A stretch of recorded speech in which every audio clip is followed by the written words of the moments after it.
Okay, I welcome everyone, those who have joined the session.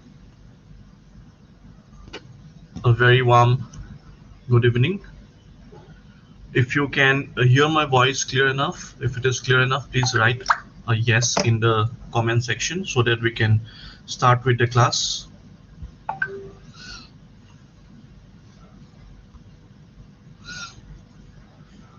If any one of you can hear me, if my voice is audible, please go ahead and write a yes in the comment section.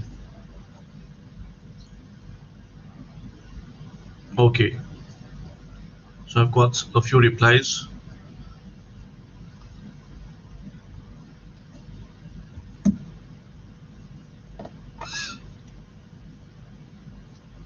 All right, so I think it's good to go and begin with today's class. That is the second class of Sociology Optional, which we are providing for free of cost in the YouTube channel of CSAP, that is Civil Service Achievers Point. And as you know that we are giving 5 free classes. The initial 5 free classes will be free of cost for everyone. And that is why we are giving as free of cost, because I believe that in order to decide an optional, the students need to be introduced to that subject once before they decide whether that subject will be the right one for them or not. So I believe in this 5 classes, a student can very easily justify their decision if they want to take sociology as their optional subject for the mains, either in UPSC or in APSC. And the method that we will be adopting in this course of sociology optional class, I can very well tell you that this course, which is going to be conducted for 4 months minimum time period. All right, let me just change the setting.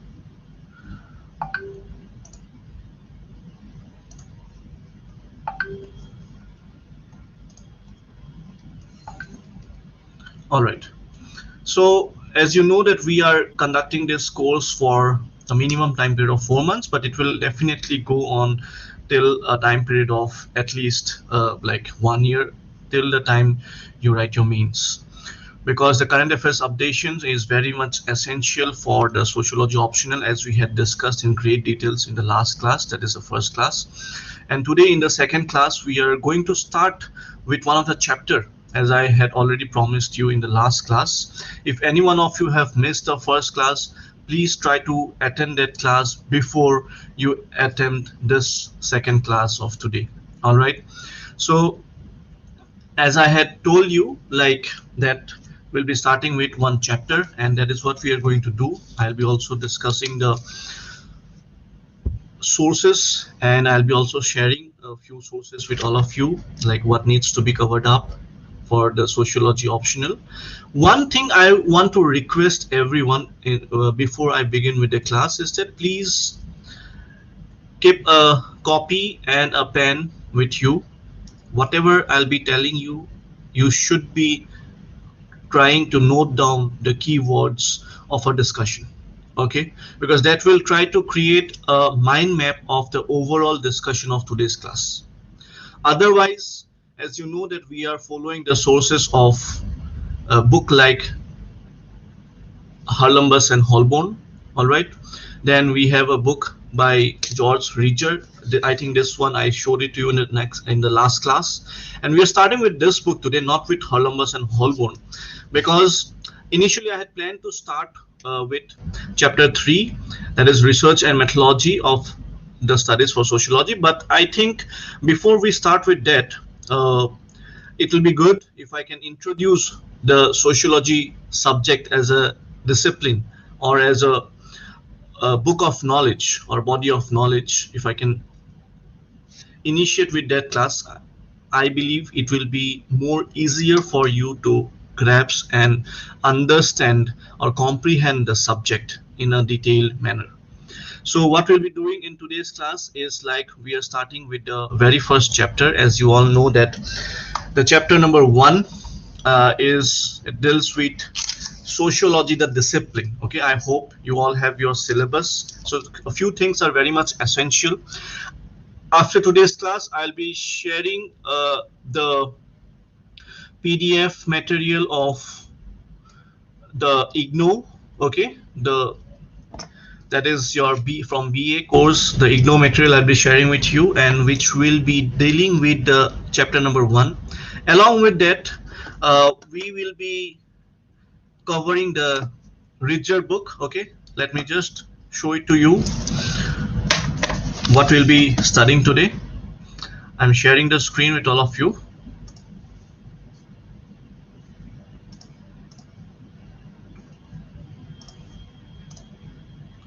So as you can see here, we already have this PDFs ready. Okay, so this is the source from George Ridger, the book that I showed you, and this chapter number 1 is also dealing with chapter 1 or topic 1 of our syllabus from paper 1. All right, and this talks about a historical sketch of sociological theory, the early years. All right, so as you know that the first chapter also deals with sociology, the discipline, and 3 subtopics are there. For example, modernity and social change in Europe, which talks about the emergence of sociology. Okay, so that is the first topic that we are going to deal in today's class, the first topic. And you can see here, this is the IGNO material. All right, this is the IGNO material, and I'll be sharing all these materials with you in each and every class, after every class.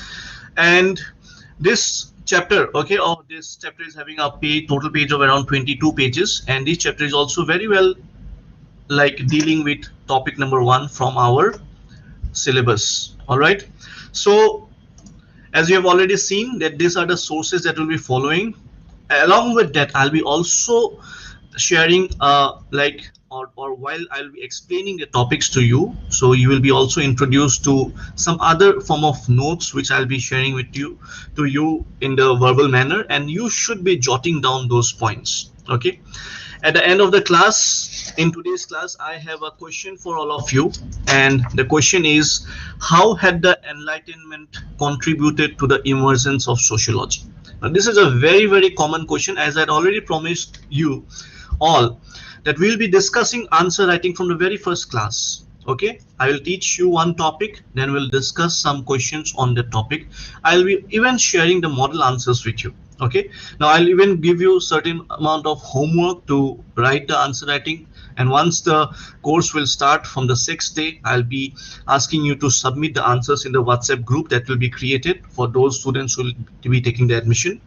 And there you will have to submit the answer, and then in the next day's class, I'll be discussing the model answer, and that as in the form of a demo, I'll be sharing it to you in today's class itself. Okay, I'll be sharing with you a model answer in today's class. I'll be just telling you what to write and what not to write after we complete the topic, the first topic. All right, so I will try to make it as interesting as I can, and I hope you all will enjoy this class, and definitely it is going to benefit you if you are ready to take sociology as an optional subject. Okay, so yes, Gargi, I can repeat the question. The question is, how had the, anyways, I'll be sharing the question in the later part of the class after we are done with the topic. I just given the question because I think everyone should note down this question before we begin with the class, because when we'll be dealing with the topics, okay, when we'll be learning the topic, the question should be running in your mind. Okay, you should be trying to find out the answer from our discussion. Okay, so the question is like, how had the Enlightenment, okay, how had the, I think I can write it down in the comment section, how had the Enlightenment contributed to the emergence of sociology? All right, I have put the question in the comment section so that everyone can check it out. How had the Enlightenment contributed to the emergence of sociology? I hope you can get this question. All right, so now there are various factors that contributed to the emergence of sociology as a new distinct discipline or body of knowledge. All right, so this is a very, very common question, and we can find this question almost every year, okay, in the mains exam, either whether it is UPSC or APSC, doesn't matter, but this question is always there. And we'll also discuss few other topics, few other questions related to this topic. Okay, whatever questions has come in the past year papers, and also some probable questions. Trust me on one thing, like in APSC, from our classroom course, okay, from this classroom course, I can guarantee almost 95% of the questions will be common. Okay, whatever we'll discuss, those questions will only come. So it is up to you how you take the content, how you practice, and how you apply the content in evolving your answer writing practice, because that is a very important. Because in the very first class I already told you that whatever I'll teach you, that will be only 30%, or whatever you will read from the materials that I will share with you, or the books that you already have, or you'll buy it for you yourself. So that reading part will only contribute 70% in order to get 300 plus in mains for sociology, but the writing part will contribute 70% of your effort. Okay, so the writing part has to be there. And as I already told you, that sociology, if you love this subject, if you fall in love with this subject, and if you can do the answer writing practice and write a good, proper structured, well structured answer, you will do really good in sociology. And what are the things that needs to be added in your answer? That definitely I'm there with all of you to share it, right? One disclaimer I want to put before we start with the class, and it is that sociology will demand some content. Okay, the optional subject, that is sociology, definitely demands some content, and this content is in the form of the thinkers. Okay, because sociology is a subject where we have to see some of the thinkers, what they talk about on various other dimensions or topics. Okay, for example, in today's first chapter, that is the first subtopic, I'm writing it down for all of you, that is your modernity. Okay, and this is the first topic of your syllabus. I hope you all have gone. I had already given you a day's time to go through the syllabus. Modernity and social changes in Europe. Okay, in Europe, that led to the emergence of sociology. Now this is the topic that we are going to cover, the first topic of the syllabus, modernity and social changes in Europe that led to the emergence of sociology. Okay, now this topic also will demand certain amount of content, definitely, and where we will also have to see some of the thinkers.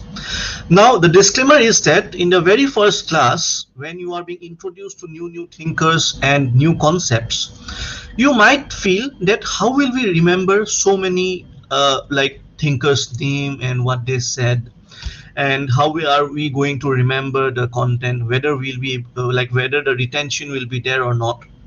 Now in sociology, you need not worry about that.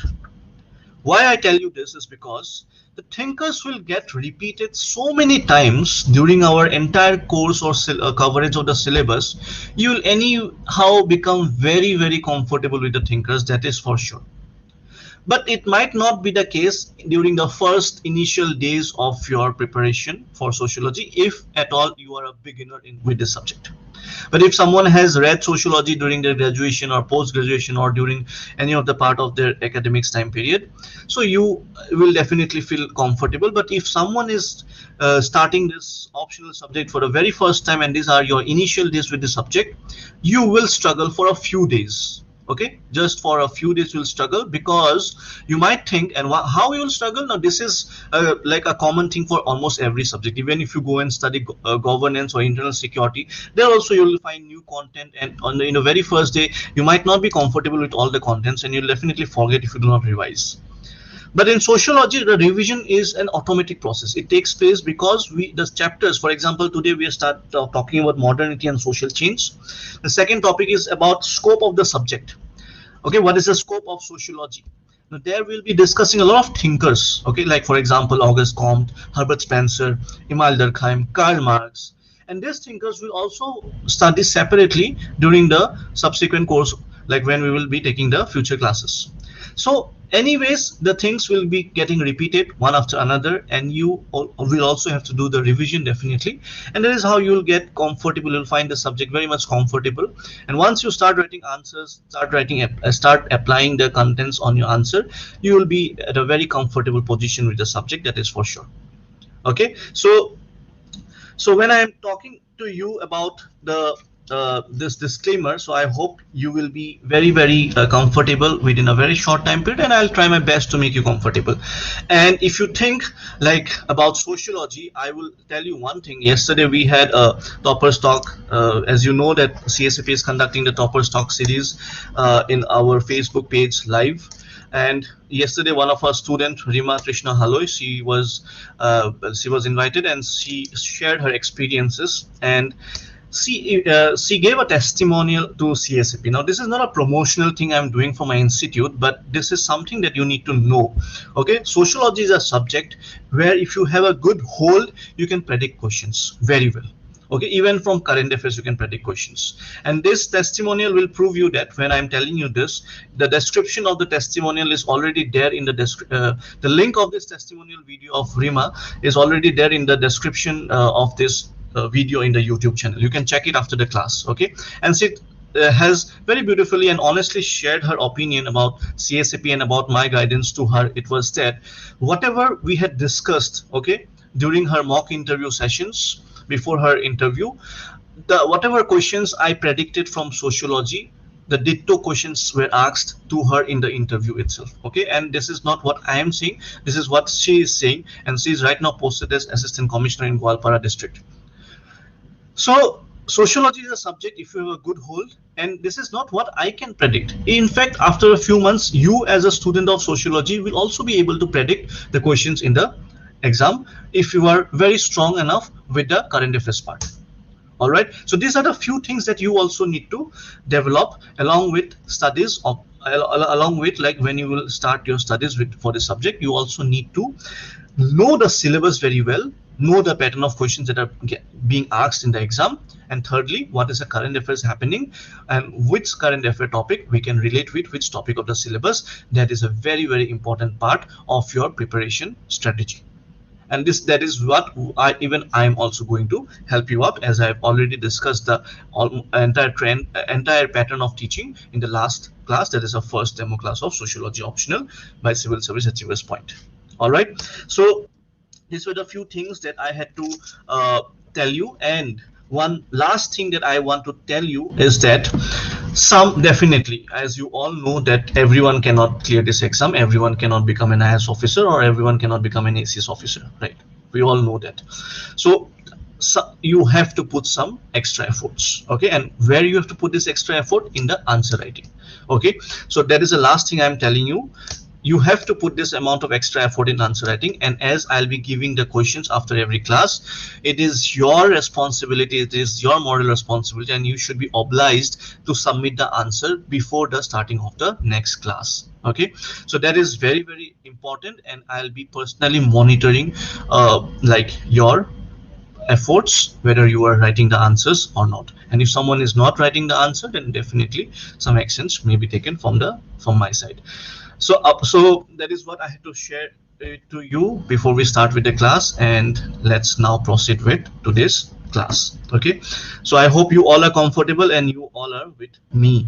Okay, so if you are all with me, please write yes, and let's start with the session of today's class. Okay, since these are the initial classes, so we are taking some time in starting with the class, because I have to tell you a few things before we start with the class. But gradually, as the classes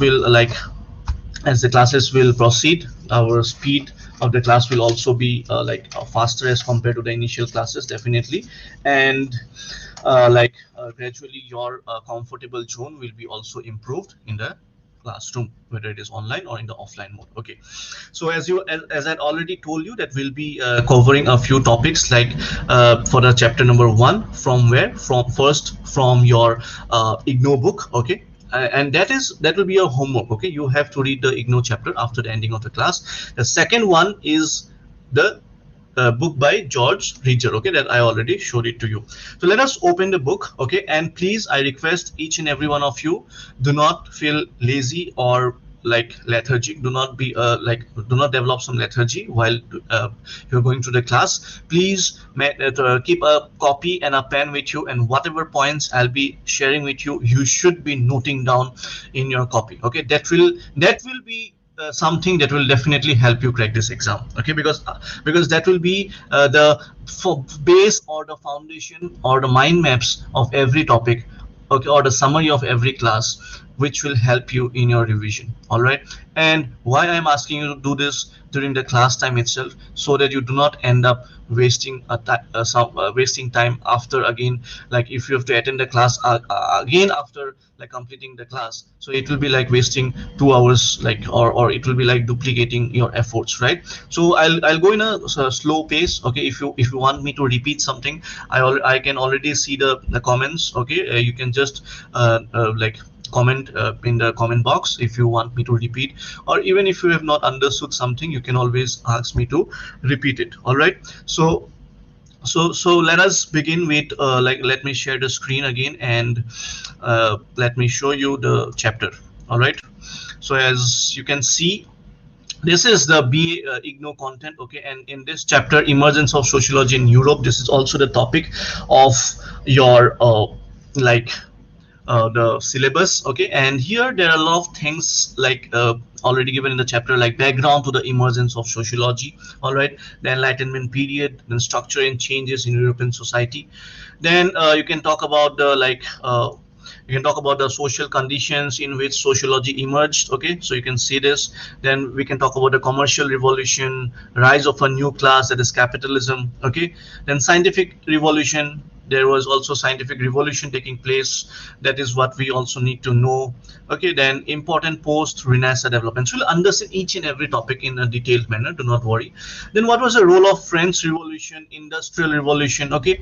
Then the intellectual influences, okay, because there was growth of intellectual influences, there were many thinkers coming up in that time period, why they came up, even we'll discuss those things, okay. Do not worry about anything. Then this is the entire summary of the, and how this intellectual growth of this intellectual influences affected the emergence of sociology. Now you can see that this influences, okay, this influences from the intellectual part,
Okay, I got it.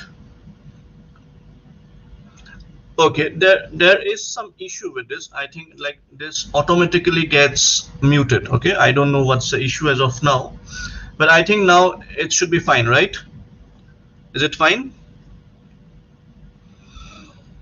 Is it fine now? Is the audio there? Can anyone just post in the comment section? I think now it should be fine because my microphone got muted automatically. I don't know what is wrong with this. All right. Okay. Thank you. Okay. So I'll just repeat what I was telling you. Just one. I think it was the voice was not there just for a minute. So what we were discussing about was about the sources. Okay. So first I showed it to you about the IGNO material. So this is very simple. It is written in a very lucid manner, very easy in English language. And if we understand the topic into today's class, and then if you read it on your own, it will be crystal clear for you. All right. So the point that I'm trying to tell you is that okay, Mrinmoy is writing sound is not audible. Is it so? But otherwise, everyone is okay with the sound. I think Mrinmoy, just let me know if it is not okay. Okay, so in the IGNO book, okay, I'll be sharing the chapter with you after the class, so you need to read it on your own. So let us now go ahead with the richer book, okay, which tries to discuss about the first chapter. Now let us see the outline of the chapter. Okay, let us see the outline of the chapter. uh, I'll be just checking my mic in between. Okay, so it talks about social forces in the development of sociological theory. All right, so it is talking about your social forces in the development of sociological theory. So now, what are these social forces? Okay, can you see like what are these social forces? We'll have to understand this in some detail. Okay, then what are the intellectual forces which led to the rise of sociological theory? Now why we are studying this, why we are covering this, okay, in our in or maybe why it is there in the first chapter of the syllabus? Because when we have to study sociology, we have to learn that how sociology evolved as a new discipline of subject. Okay, how it evolved as a new discipline of subject. Gitanjali, I think it should be audible enough. Okay, my mic is working fine. There should not be any problem. Is there any problem with anyone? I think, is it audible enough? Am I clear enough? Is my voice clear enough? I think it should be clear enough because I don't see any problem on my side.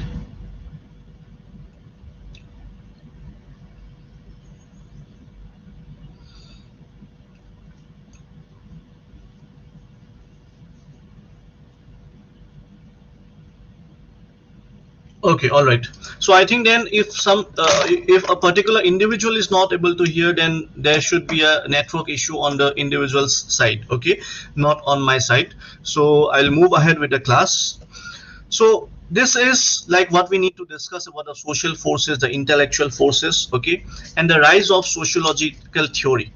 Then we'll be talking about the development of French sociology, okay, development of German sociology. Now these things we will follow in the next class. Okay, now let us move ahead and talk about like what were the like things, okay, like uh, the European society was going through. Okay, let me just stop the sharing part, and I hope you all will buy the George Ridger book. If you do not buy it, I can even share you the PDF material, but it is always good to read it from the book. Okay, now please try to listen to me, okay, before we go into the book. Now we won't be reading the book line by line. Okay, that will take a lot of time. Now, that reading line by line has to be done by you. In fact, I'll be also telling you which part to read and which part not to read. Okay, I'll help you to each to a lot of extent that is possible from my side. Okay, I'll try to save a lot of time of yours in completing and covering this entire sociology syllabus. Okay, so understand this topic first. Okay, like let us imagine, okay, why this enlightenment or this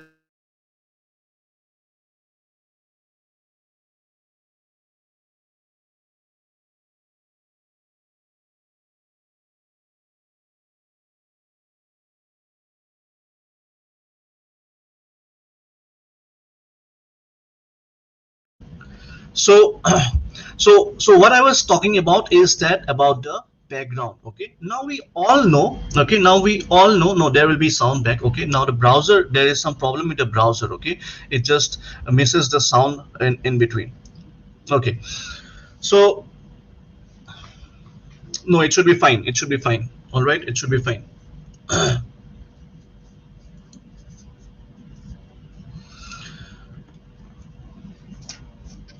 Okay, so what I'm talking about is that your how or what are the social forces, what was the background in the European society which led to the development of sociology. Okay, now we know that European society, please keep on writing other keywords in your notes. Okay, European society was going through a dark age. Okay, European society was going through a dark age. During the time period we can talk about from around 500 600 AD, okay, to almost around 1200 1300 or so on. Okay, now this was a time period, which was considered to be a dark age or the medieval period for in the European history. All right, so during this dark period, what was the society, how it looked like, okay, or what were the forces which guided the society? Okay, because we all know that we as an individual are guided by society. Okay, now there has to be certain forces which will guide the individuals in the society. Now what are these forces? Now these forces, it can be your religion, okay, or it can be your constitution in today's time period, or the law of the land. For example, when you go out of your home and you behave in a certain way, suppose you are driving a car, okay, and you see a red light, okay, and you stop your car there. Now why do you do that? Because you are being guided by a particular law, right? Now there is a driving force which determines the behavior of the individuals or the social agents, okay, in a society, right? It is very simple to understand. Similarly, in the medieval time period of European society, we are talking about which society? European society. In the time period between 500 600 AD, okay, to like 12 to 1300 AD, this is the time period when European society was primarily guided by the religion only. Okay, now what do I mean by when I tell you that they were guided by religion only? It means that the church, okay, the church was playing the predominant role, or it was primarily playing the important role in guiding the society or addressing any questions whatever the society had to ask. For example, we all know that in that time period the belief of the universe was such that that they didn't know that earth was revolving around the sun. Okay, they thought that earth is static and the sun is revolving around the earth. Now this was a belief of the church. Okay, so you, and the most important point that we need to like focus upon here is that during that time period when the primary driving force of the society, of the European society, was the religion, they did not give much importance on reasoning or logical thinking or developing a rational mindset. Okay, they did not do this. They did not question anyone. If the religion said that the earth is revolving around the sun, everyone will believe it, as because it is told by the religion. If anyone will question the religion, they'll be executed, they'll be punished, they'll be given the capital punishment to death. No one could even question the religion. And that is why we say, since there was no development of reasoning, logical thinking or rationality, that is why we say that during that time period the European society was going through a dark age. Okay, it was going through a dark age, and in that time period certain ideas got to get developed. Okay, now all these things are written in George Ridger or Igno book, okay, or even in your NCRTs you'll find, so need not worry. But please don't stop jotting down a few points whatever we're talking. Try to summarize the class, okay, in your own words, and that will really help you in your revision. Okay, now when you'll be reading the book, then try to add the extra points that you find from the book in the notes itself, and that will do your job. Okay, Now certain ideas were getting developed. For example, the ideas of Pythagoras theorem came up. Okay, then the thinkers like Plato and Socrates, okay, they came up and they started to question the religion. Okay, they came up and started to question the religion. So okay, is there any problem in the live? Okay, I think everything is fine. Okay, so they started to question the religion. Okay, they started to question the religions, scholars like Plato and Socrates. And during this time period, what happened? During this time period of dark age, in fact, traveling also stopped. Okay, and there was rise of Islam happening. We all know that Islam rose during the 6th 7th century AD. Okay, so there was rise of Islam, and there was now, and since there was high focus on the religion, okay, so now there will be a conflict starting between Christianity and Islam. Okay, and because of this, the traveling also stopped, and we know that the route through Turkey and through the Middle East also was blocked by the development of Islam. Okay, and since the traveling stopped, then the trade and commerce will also stop there. Okay, and when the trade and commerce stops, then the commerce part will obviously go into a loss. There will be no commercial revolution. When trade is getting into a loss, obviously the demand is minimum, and when the demand is minimum, there is also no requirement for any inventions to be done, okay, to in order to improve or the productivity of the supply chain. All right, so this dark age of European history led to come to a halt of the traveling. And since traveling stopped, in fact, exchange of ideas will also stop. Okay, so the society became very much isolated. Okay, without any exchange of ideas, without any exchange of trade and commerce, and the society became got entered into a dark age phenomena. All right, so this was what basically like the dark age we talk about. Now this dark age will not continue. Okay, so there will be now some changes on the societal level. Okay, why?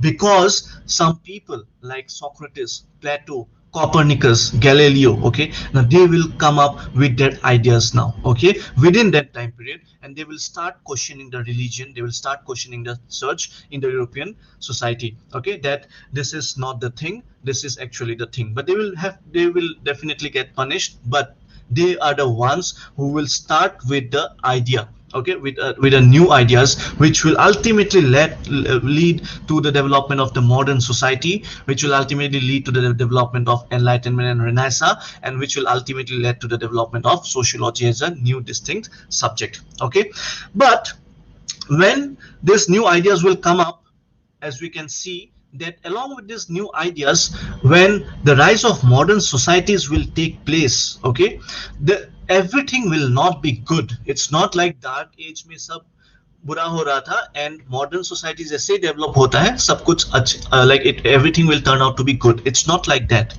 Okay, even when the new ideas came up with this modern development of this modern society, okay, this concept of modernity, there will be also new problems coming up. Okay, for example, what are the problems that we can see in today's world as of now? For example, there are problems like inequality in an urban place. Can't you see the problem of inequality? There is tremendous amount of inequality in a modern society. Okay, but in a village setup, there was not much inequality because it is a self-sufficient economy in the initial time period. Okay, in the self-sufficient economy, everyone is almost equal. Okay, there was no problem of inequality. There are problems of slums. Okay, there are problems of haphazard urbanization. Okay, there are problems of population explosion, because as the modern societies will rise, okay, there will be more productivity happening, the population will also increase, and there will be population explosion. And then we can know that because of population explosion, there will be so many other associated problems due to rise of population. Okay, so these are some problems, and along with that we can also see that the crime rates will also increase, because the crime rates in village and the crime rates in urban places or modern society there's a huge difference. Okay, in modern society the crime rate is always high. And why it is high? Obviously because we know that the inequality is also high in the modern society. Okay, so it is not like that the new ideas when it got developed and it took us away out from the it took us out from the dark age in the European society. It's not like that everything will turn out to be good. There will be also problems coming up in the modern society. Now this is where, okay, when this problems comes up, this is where the evolution of sociology also starts. Why? Because the thinkers or the founding fathers of sociology will try to find out a solution for these problems. Okay, and at the same time you should also know that during this time period, okay, right from 1400 century, 14-15 century, okay, the science also got developed. Science will emerge as a very very prominent subject, the natural science I'm talking about. There are a lot of inventions and discoveries happening in and around the society. So everyone will get influenced, okay, everyone will get influenced by the development of the natural science. Now natural science will teach everyone one thing, that if there is a problem, okay, for example, if I hold this mouse and if I throw it like this, it always falls down vertically downwards, right? Now this is where I like, we know that the scientists came out with solutions like this. Okay, now if the scientist tells you that this is falling down because the solution is what? The gravity, okay, the law of gravity. Now that is universally applicable, isn't it? If I throw this mouse, it will fall downwards here, it will even fall downwards if you are in US or if you are in some other countries like Australia, or even in fact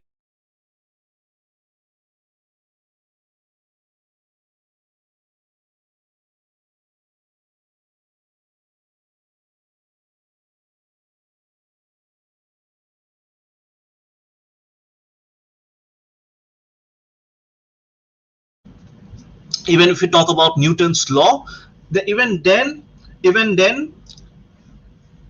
okay, it will come back, okay, don't worry, it will come back, the sound will be back. So even then the Newton's law is also universally applicable. All right, now the similar situation was also happening with sociology or in the society. Now certain new problems were coming up, okay, certain new problems were coming up in the society because of what? Rise of new ideas. New ideas gave rise to what? Rise of modern society, and rise of modern society gave rise to what? New problems in the society. And in order to search solutions for these problems, okay, in the audio will be back, okay, the audio will be back. Let me just hold for a few seconds. Okay, I think I'm audible enough right now. Okay, I'll check this issue in the before the next class. Okay, today it will not be possible for me to check the technicalities. The browser is actually having a problem. I get a notification from the browser that it is not able to take the microphone. Okay, I think I should be audible enough right now by now, because I have already unmuted my microphone. Okay, I think it's good to go. Can someone just write a yes in the comment section?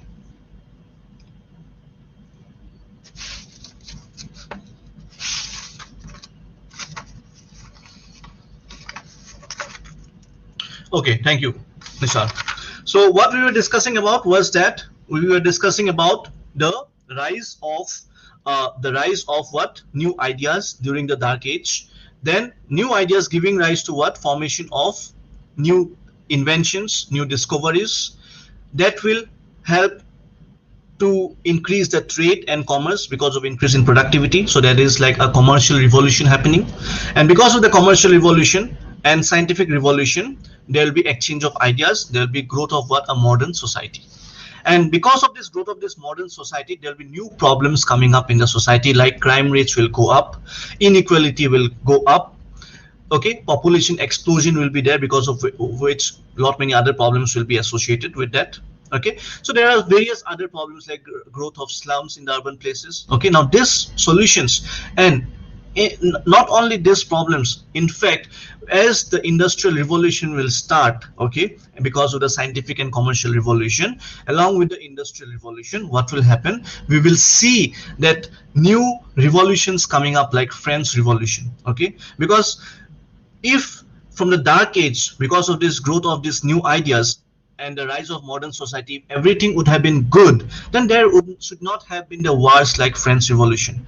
Okay, there should not have been problems like population explosion. Okay, everything should have been in a control, but it didn't turn out to be like that. So there will be people who will be asking the so there is a situation arising right now that some people will support this rise of modernity and some people will not support this rise of modernity. Okay, I hope you understood and got the points why they will support and why they will not support. For example, if I support modernity or suppose the growth of modern society, I will support on the basis of certain factors. I'll have certain reasons. Okay, I'll have certain logic, I'll have certain rationality, that these are the factors why modern society should be supported and why it should be studied and it should be considered as good. But on the other hand, you might be countering my argument, highlighting the facts that these are the reasons, these are the logical conclusions, these are the rationality mindset because of which we cannot say that modern society is good. We should be going back to the original traditional society where there was no crime, where there was no inequality, where there was no revolution. Everyone was happy, ruled under a particular king. Okay, so there will be two forces of thought process evolving in the European society. Okay, so the one who will be supporting the modern society, they will be considered as what? Enlightenment scholars. Are you getting it? They will be considered as Enlightenment scholars. So the ones who are supporting the growth of modern society, they are considered as the Enlightenment scholars. But the ones who are not supporting the growth of modern society, they are not they are willing to go back to the traditional societies, they are putting forward counter arguments to the rise of modern society. Now they will be called as what? The conservative school of thought. Okay, so two school of thoughts are appearing as of now, and this two school of thought will start debating, will start countering each other's arguments, and this is where the sociology will evolve. Okay, this is where the sociology will evolve slowly. All right, so what we have discussed, let us just come through the discussion once more. What was happening? The European society was going through what? The dark age. What happened? New ideas started to come up through various things, like scientists, okay, scholars like Plato, Socrates, okay, and then Galileo, Copernicus. They started questioning the religion, they started questioning the authority of religion, they started questioning the church. Okay, and then one after another, new inventions started to take place, new discoveries started to take place, and that led to the rise of commercial revolution.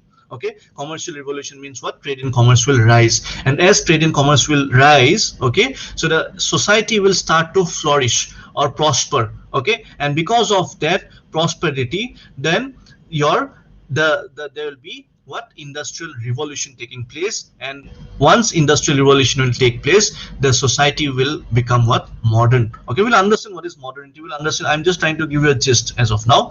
Then the society will try to evolve as a modern society. They will come from feudalism to capitalism. We'll understand everything in details. What is feudalism, what is capitalism, don't worry as of now. Okay, so as they are moving ahead to the capitalistic society from the feudalistic society, okay, but at the same time the society will also face certain amount of problems, like because of the growth of modern society. For example, rise of crime rates, rise of population explosion, okay, rise of inequality in the society, rise of slums. Okay, so it is not like as the modern thinkers, okay, who will support the growth of modern society, who will be called as what? Enlightenment school of thought.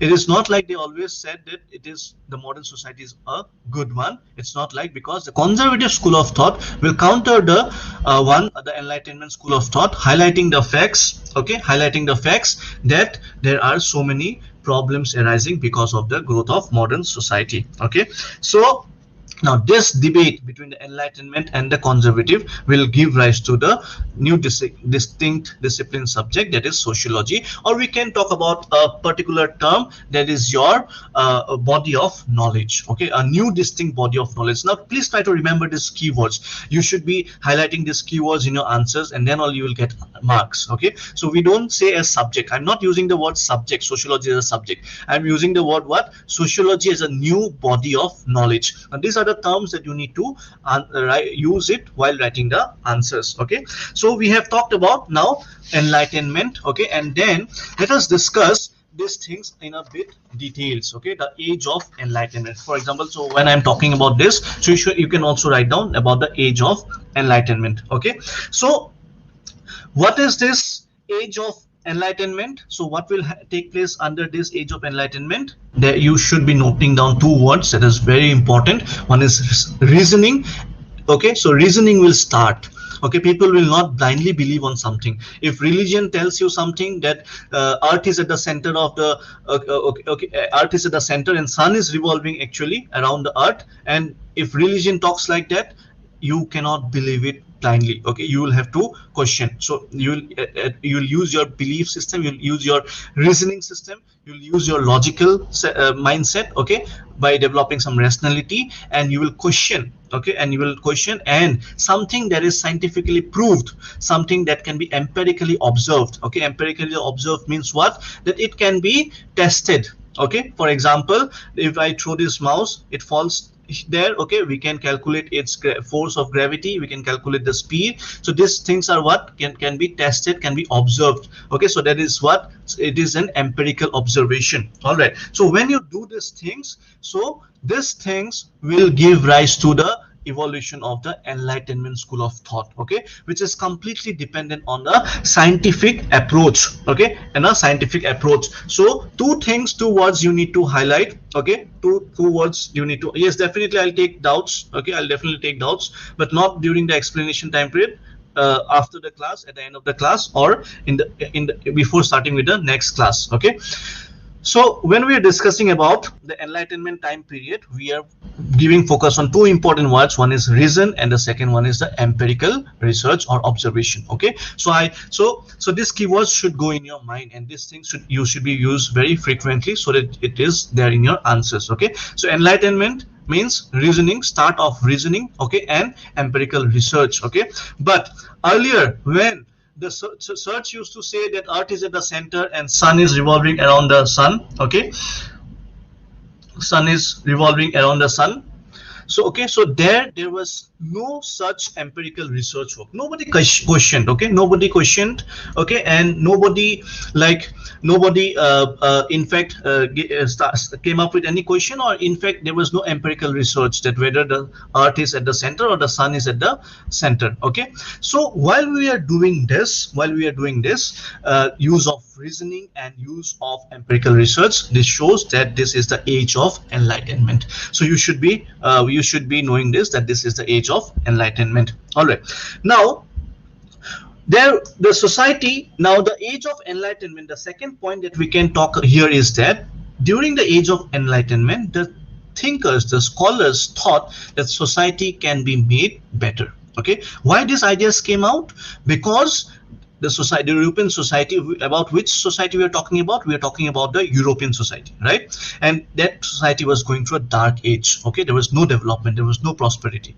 So the thinkers thought that if we bring these enlightenment ideas, we can make the society a better one. Okay, and in order to make the society a better one, there were new inventions, there were new discoveries. Okay, now these inventions and discoveries will take the society to a different level altogether, and that will that is why the European society will go through revolutions like Industrial Revolution. Okay, which will make them develop like anything, and that is how in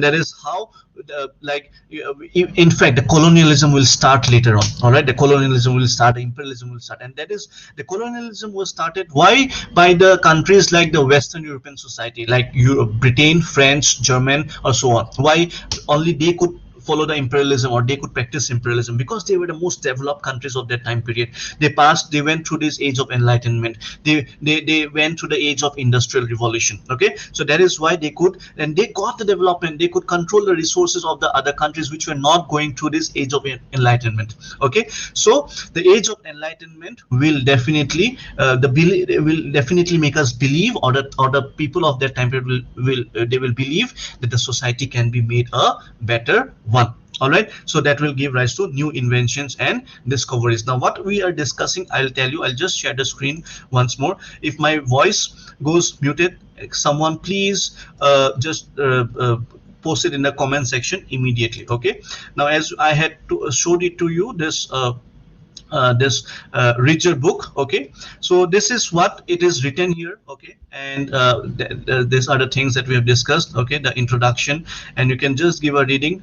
All right, now let us go. Now this table, okay, we'll come back later on to this table, not as of now. Okay, now if I tell you so many thinkers together, you will get confused. So we'll see this table at a later stage, not as of now. Okay, so some things, now that the things that I'm not mentioning, you can just skip, it's not that required. Now this is talking about the background of the European society that we discussed. Now comes here the social forces in the development of sociological theory. Okay, so this is what we need to discuss, and a very, very important part of your syllabus. Okay, so this is what it talks about, the social forces in the development of sociological theory. Now there are certain forces. Okay, there are certain forces, and now in fact I would like to, as you are making your notes, okay, now this forces, okay, you can add 1 or 2 points in fact before we start with political revolutions. Okay, the first point can be your age of enlightenment. Okay, I hope you are noting down your points. The first point is your age of enlightenment. Okay, and the second book is your, and the second point is your new invention and discoveries. All right, and the second point is your new invention and discoveries. So you can see here that this book is also discussing about, is also talking about your different forces, okay, in the development of sociological theory. All right, so we'll be talking about the various points as of now, and you can definitely read the book. Okay, so the first point that we talk about is the age of enlightenment, which is not there in the book. Okay, so we can add that as a point, which are the forces that will lead to the development of sociological theory, and that is our discussion for today's class. Okay, that how sociology developed, or how sociology evolved as a new distinct discipline. Okay, subject, or you can in fact talk about body of knowledge. All right, so the second point that we talked about is that new inventions and discoveries. The third point that in fact the book is also talking about, and your IGNO source is also talking about, it talks about revolutions. Okay, it talks about revolutions. Now there are various revolutions happening in the European society as of now. Now what are the different types of revolutions that are happening in the European society? The first one it talks about is the political revolution. Okay, now there are various revolutions. You can just jot down the points as of now. First one is your political. Okay, and why political? Because we'll see that during this age, after this age of enlightenment, there will be many political revolutions happening in the European society, like French Revolution. Okay, then in fact we have also seen American War of Independence happening at the same time. Okay, so why this happened? Okay, there definitely has to be certain links. So first one is your political revolution, second is your economic revolution. Okay, now what happens in the economic revolution? It's because we know that as the new inventions and discoveries were taking place, after that there were commercial and scientific revolution happening. Okay, now because of commercial revolution, the trade and commerce will get promoted, and that will lead to what? Rise of productivity. Okay, and that will promote the profit margins of the individuals, and that will also promote what, or bring forward a economic revolution. Okay, just try to understand the forces. We are discussing the forces which will help us to go and go to the conclusion how sociology evolved as a new distinct discipline. Okay, so what are the forces we are talking about? Age of enlightenment, new inventions and discoveries. Okay, third is we are talking about the revolutions. Now under revolutions we're talking about French Revolution. Okay, political revolution. Second, we are talking about economic revolution. Okay, then we can in fact talk about social revolution. Okay, now what is social revolution? Why social revolution will take place? Because mainly of the because of the migration happening now. Okay, why migration will take place? Because try to understand this point, it's very easy to understand that initially when the production was happening, okay, when the production was happening, it was happening in the household level, okay, within the family, okay, within the homes. But now the production will shift to the factories. Why it will shift to the factories? Because as the commercial revolution is taking place, as the trade in commerce is increasing, okay, you need to increase the productivity, because now the demand will increase. And you can see that as commercial revolution started, in fact Vasco da Gama also came to India. Okay, why? In search of a new route, okay, so that they can capture the market, okay, so that they can even sell their products. And that is what also a factor of imperialism or colonialism, because one of the factor to expand their territories in India or anywhere in Africa, okay, was to sell their products. And that is what India was also converted into. In fact, even Britishers, or in fact even the Europeans came to India, India was very well with its own mode of production, okay, but once Britishers came into our country, our society, we were merely converted into what? We are converted into a mere exporter of raw materials and importer of finished goods from European market. Okay, so they were trying to capture this market to sell their products. Okay, so their productivity was increasing,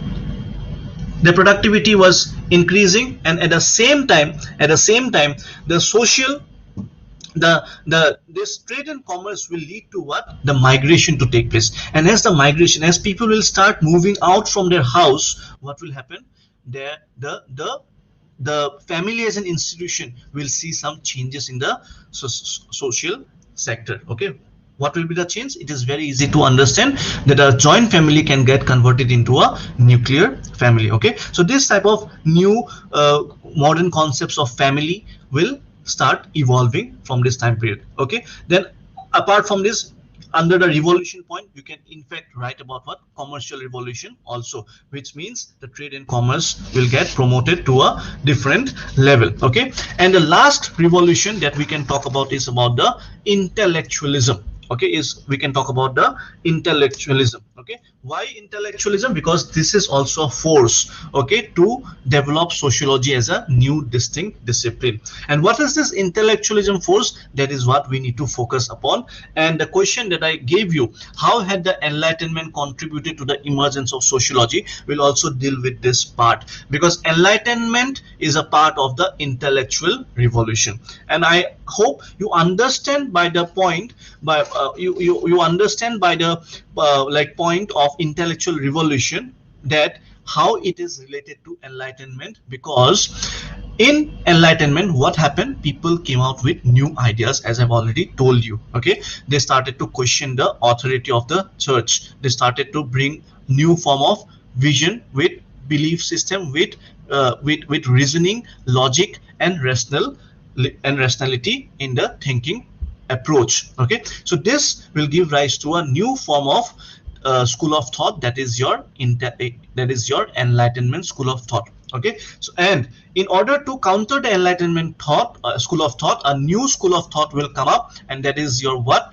That is your conservative school of thought. Now this intellectual forces will also give rise to sociology as a new distinct discipline, and that is also what we will discuss in today's class. And that is what the answer also demands, the question also demands from you in the form of the answer. Now when we are talking about this intellectual, now let us come to the intellectual revolution. Okay, because this is the most important one point that we need to highlight, because this is the syllabus which talks about. Syllabus is not asking you in great details about the commercial revolution or the political revolutions. Okay, that is not there in the syllabus. In syllabus we have the intellectual revolution and how it is related with the evolution of sociology as a new distinct discipline. Okay, so now let us come to the topic of the syllabus, that is your intellectual revolution. The Enlightenment was a period of remarkable intellectual development. Okay, someone is commenting there that don't so sir read your book, it comes under copyright. Okay, I don't know, your name is not written, so who are you? But I would like to tell you that there is a Delhi High Court judgment that if you are conducting something for free, there is no copyright issue with all the books. Okay, so even if there is copyright in the book, you can use it for free. Like, and since this is a free video lecture, this is not a paid one, so we can definitely use it. Okay, there is a Delhi High Court judgment, and as per the judgment, we can definitely use it. All right, so coming back to the discussion that we are doing, and I think there was one more question someone like talked about. Yes, Anjali Borua. So I have S. Chan book of sociology. It is good. Anjali, that is like a guidebook that will not help you to develop your concepts. Okay, there are many guidebooks like S. Chan, or in fact written by an IS officer. His name is Nitin Sangwan. Okay, you can buy those books, but the understanding will not get developed. It will be visible in your answers. Okay, your answer will be same as like many people who will be writing after reading these guidebooks. Okay, and that is why people are not scoring good marks in sociology. Are you getting it? And in fact, after taking sociology, many people do not clear the exam. Why? Because of these approaches. I'll tell you, like, I'll give you all the sources. You have to give certain amount of efforts. I'll give you the notes. Okay, I'll give you the pointers. I'll give you everything. Okay, but once you come into the paid course, I'll share everything with all of you. Okay, in the free in the course structure, I'm not giving you the notes. Okay, I in fact have my own personal notes. Okay, for every topic. I have already showed it to you in the first class in the platform of OneNote. Okay, so that in fact, if you study those notes, sufficient. Okay, but sociology is a subject which you should read on your own, definitely. Okay, there is no alternative to it, and that is why for every topic I'll give you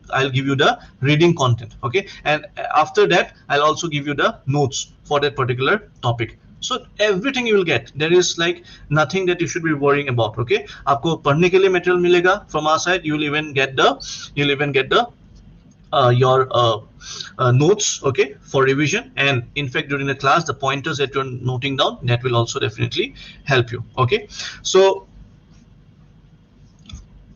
all right, so okay, whosoever you are like SS, the paid fees, you can please get back to the management. Okay, it's the number is given in the description. All right, and I request you not to keep commenting like Nitin Sangwan is not a book, it's notes. It's okay, but okay, we all know that it's a book. Okay, so I request you not to keep on commenting like this. Yes, I know like Harlumbus and Holborn is the best one, and I've already recommended.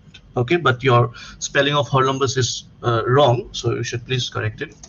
But please stop commenting these things it actually distracts me while teaching. Okay, if you have any genuine doubt regarding whatever I'm teaching, or anything that regarding the course, you can get back to the number that is given in the description, and you can also ask me when I'll be taking the doubts regarding this lecture. Okay, but while I'm teaching and while I'm discussing, it actually distracts me, so I'll appreciate if you stop commenting. Okay, thank you. So we were discussing about the Enlightenment, okay, as a period of remarkable intellectual development, and how it will lead to the development of your sociology as a new distinct discipline. Okay, so the Enlightenment, when we are discussing about Enlightenment, it is a period when long-standing ideas and beliefs, okay, mostly related to social life, were overthrown and replaced.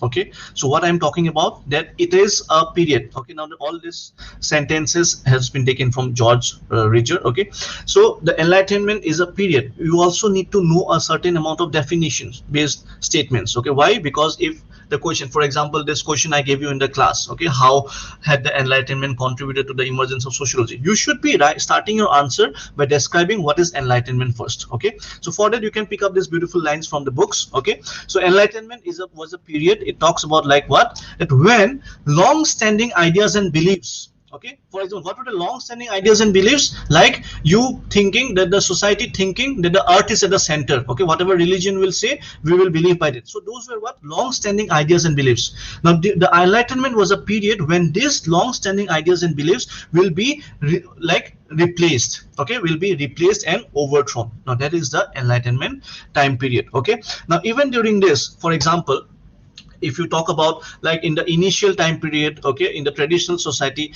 there was more of a collectivism form of like trend in the society, okay. But as the Enlightenment time period began, okay, as it started, it will start talking about individual rights. It will start talking about equality, okay. It will start talking about new concepts in the political field. For example, there will be a scholar called as Montesquieu. He'll be talking about separation of power theory, which in fact we also have in our constitution. It's a new modern political thought, okay. A separation of power theory. For example, the judiciary should be separated from the legislative and the executive, so on. Let's not go into details, but these are the new political ideas which will replace what the traditional ones, okay. And this is what we call as the Enlightenment age or the Enlightenment time period, okay. So in fact, like if we talk about this form of revolutions, okay, now this form of revolutions are in fact going even now, okay. For example, like the revolutions in the Middle East, okay, or the revolutions in fact in Nepal also, okay, to bring up a constitution. There was a long time revolution happening. There was revolution happening in Indian society during our struggle for independence, okay. Now all these things try to bring a lot of changes in various factors like political, societal, economical, and so on, okay. And it has an impact, okay. Now, and that is what we are studying, okay. This changes what happened in the European society during that time period. The impact was what? Rise of a new distinct discipline, that is sociology, and that is what we are studying as of now, okay. So we are focusing on the intellectual forces now here during this time period, during this Enlightenment time period, okay. Now there are certain amount of thinkers, okay, now whom we need to study, or at least एक दो thinkers तो हमें याद करना पड़ेगा definitely for definite reasons, because we have to write their names in our answers, then only we'll get marks, okay. For example, I have given you the question, so there also you should quote thinkers name, okay, and what they said. For example, these thinkers like this, now all these thinkers are there in your book, okay. So you need not worry. After the class, you just go to the book once, okay, and you'll get to see all the names, okay. But as of now, you can just keep on jotting down the points. So the prominent thinkers, we are going to the next topic, that is the prominent thinkers of the Enlightenment, okay. Now as I was already telling you, that the initial ideas were in the French society, okay. And in fact, we believe that sociology as a new distinct discipline subject, okay, evolved in France itself, okay, in France itself. And in the French society, certain thinkers like Montesquieu, as I have already told you about his name, who talked about the separation of power theory, okay. So Montesquieu, okay, he came out with the new Enlightenment theory of what? Separation of power theory. Along with that, there was another thinker called as Voltaire, okay. Now Rousseau, Roussesseau, okay, he was talking about like that the focus should be on individual. I have already discussed this point, okay, that as before the Enlightenment time period, the focus was on the collective aspects of the society, but these new modern thinkers like Rousseau will be discussing about what? The individual aspects, okay, individual rights, individual equality, okay. So he is now trying to say that there should not be any hindrance to the individual development, okay, to the development of an individual. But these things were not being discussed prior to the Enlightenment school of thought, okay. So because that society was a collective one, but now what the Enlightenment intellectual force is trying to do is to promote a individual based society where the more importance will be given on the individual, okay. So while this is happening, okay, there were two intellectual currents going on, okay. There were two intellectual currents, and this is a time period we're talking about mainly of the 17th century, okay. 17th, and French Revolution has not happened yet, okay, because these new ideas will come, then people will get influenced, and then the revolution will take place. The same thing which also happened in India, because after during the 19th century, what happened? Our Indians who went for the Western education outside, okay, they learned the concepts of Voltaire, they learned the concept of Rousseau about liberty, equality. They came back and then they saw that the Britishers or the Europeans who is teaching these theories, they are not applying it to us, and it revealed the hypocrisy nature of the Britishers in India. Okay, and that is where the Western education is also, that is why we also consider Western education as a what, as a factor for rise of nationalism in India. Okay, and so we know that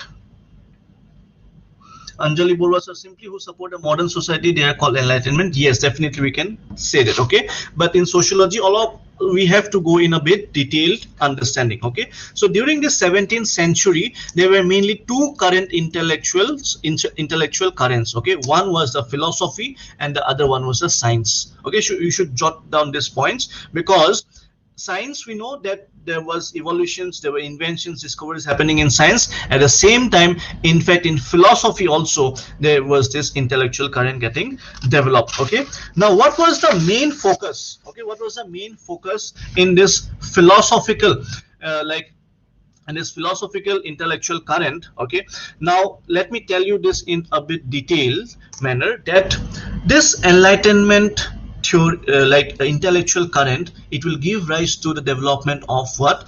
Development of a subject or a discipline that we can say as sociology. Now, when this Enlightenment Enlightenment school of thought is talking about the modern society, okay, at the same time there will be also another intellectual school of thought coming out to counter the Enlightenment one, and that is your conservative school of thought. All right, so while doing this, the main focus, okay, the main focus will be what? The main focus will be that when we can find out these problems, okay, because of the rise of modern society, now what are the solutions that we can find out in the nature of what? In the nature of studying sociology. Okay, what are the solutions for these problems? For example, in natural science, the same thing was happening. People were influenced from the natural science, because in natural science, what was happening? If there is a problem, they try to build up a universal solution, which is universally applicable. Okay, which is universally applicable, but there are certain factors, like it has to be rational, it has to be empirically proved. Okay, like through proper experiments. All right, through proper reasoning, through proper logics. The same thing the sociologists, the early time period sociologists were trying to find out certain amount of solutions for the problems that came out as a result of the rise of modern society. Okay, and as the thinkers started to study society in order to find the solutions, okay, that is where the sociological theory started to get promoted. Are getting it? So this is how the entire evolution will take place. So gradually what will happen? So as I've already told you, that gradually the science will put a major okay influence on the thinker's mindset, and that is why the second topic in our syllabus, okay, the second topic in our syllabus that we have also deals with a particular part, that is sociology a science. Okay, or in fact this question also comes in the exam, that can we consider sociology as science? Okay, we'll discuss that not today, in the next class we'll discuss it, but this is very important for us to understand that why this question at all came up. Okay, because in that time period the major influence was from what? From the natural science, because whatever problem was there in the natural science, the solution was universal. Everyone came out with a solution, and everyone was impressed. Okay, if there is a problem, you come out with the solution, and everyone was impressed with the solutions. So similarly, the thinkers of who gave rise to the sociology discipline also thought initially that we will also come out with certain solutions, a grand solution. Okay, what do you mean by a grand solution? That it will be applicable universally across the society, across different time periods. Okay, but obviously, can that happen in excuse me, can that happen in sociology? It cannot. Okay, why? Because society, or the study matter of sociology, that is a society, is not natural science. Okay, it cannot be tested inside a laboratory. It cannot be tested within certain limited restrictions of environment. Okay, it is very important to give rise, or to give special emphasis on the meanings and motives of the individuals who might behave in a different manner also, and not what the society will say. There are deviants Okay, there are deviants in the society who does not follow the norms and the guidelines of the society, and that is what the individual aspect is also there. But this is not there in this mouse. Okay, if I throw this mouse, it will not go that way, or it will not go this way. It will always fall down in this particular way. Okay, because they are atoms and molecules, they are objects. All right, but the human beings, the individuals, are not objects. Okay, so that is what a challenge will come on, but that is not the discussion as of now. So what we are talking about, the influence of science on the methodologies that will be used and applied by the sociologist at the initial time period. Okay, so what was the major focus of this Enlightenment thinkers? The major focus, I told you, it was to make the society a better society. Okay, then there will be some like other philosophers, because as we know that there are two currents going on. One is the philosophy and one is the science. All right, so as we know that there will be a lot of thinkers coming up now. Gradually, today only, I'll not be introducing all the thinkers to you. Okay, gradually we'll get we'll get introduced to thinkers one by one, and that will make it easy for you. Okay, so when these thinkers were coming, I would just like to mention one or two thinkers as of now. For example, we can talk about Karl Marx. Okay, we can talk about Emile Durkheim. We can talk about Talcott Parsons. Okay, now when we talk about these thinkers, the basic thing, okay, that they were trying to do is study the social change. Okay, now they are Enlightenment thinkers. The thinkers that whose name I took now, like Karl Marx, Emile Durkheim, and then Talcott Parsons, they were what? They were Enlightenment school. They come from the Enlightenment school of thought. Okay, why? Because they believe in the scientific approach. They believe in reasoning. They believe in empirical research, and this methodology is also called as what? Positivism. We'll understand positivism in the next class in great details. This methodology is called as what? Positivism. Now, what is positivism? The methodology used similar to the science, which can be studied empirically, which can be observed. The facts can be observed. Okay, but if I'm thinking something in my mind, can you observe it factually? You cannot. Can you do it? Obviously, you cannot. Or if you are thinking, okay, or if you are thinking something in your mind, okay, Rakhi, I'll type the name of the thinkers. Okay, from the next class, I'll try to use the whiteboard. Okay, in fact, I think I can use it even now. Oh no, I'll just check and I'll use a whiteboard.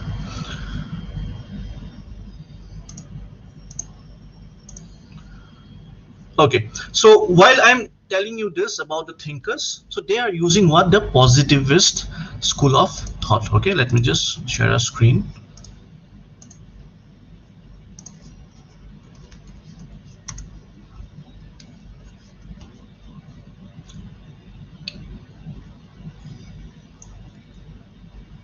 Okay, so what I was talking about, we are talking about what?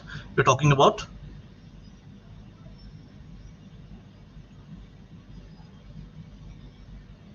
okay. We are talking about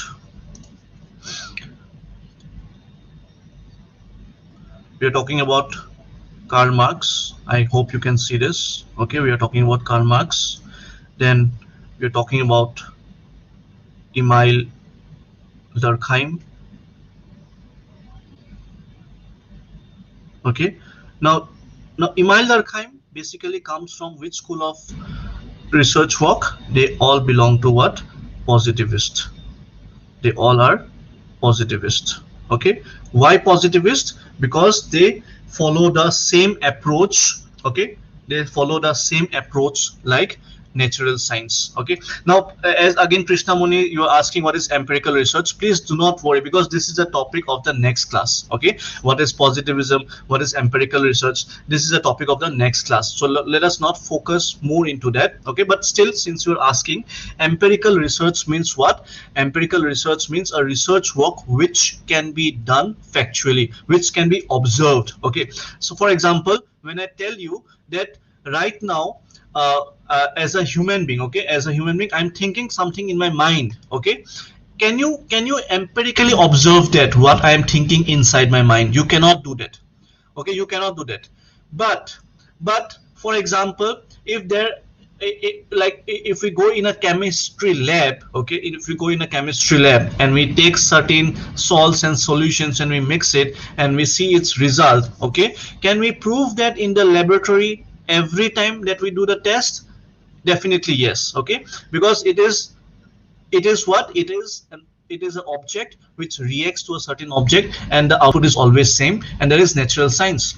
But human being cannot act like a natural science. Okay, we human beings are having our own meanings and motives. Okay, we can interpret different things in different manner. For example, let me give you an example here. You all are, suppose the number of students that are attending the class right now, you are attending this sociology class. Okay, now if I have to empirically study, okay, if I have to empirically study this class, what I will observe, that this is a class for APSC and these thinkers are studying sociology. Okay, and it means that they are preparing for APSC and they all want to become an officer. Okay, so that is what it has to be observed, and it should be able to be observed and factually proved. But can I factually prove that each and every one of you are actually preparing for APSC? It may not be the answer. Someone might be here because you love this subject and you just want to hear it out. Someone is here maybe like you want to learn sociology and start teaching sociology later on. Okay, or someone might be here because you want to crack the APSC or UPSC. So everyone's meaning and motive may be different, but the action is same. Okay, but this is not similar to what it happens in natural science. Okay, in natural science, input and output will always be same. For example, when I showed this example of mouse, the output is always, it falls in the vertical direction, in a downwards. Okay, so it will never go in the upward direction, or it will not go in the horizontal direction. It cannot apply its own meanings and motives. So when it is falling in the same direction, it shows that we can empirically observe this. Okay, we can empirically note down its facts. Okay, that it is always behaving in the similar pattern. There's a pattern of a behavior of this mouse.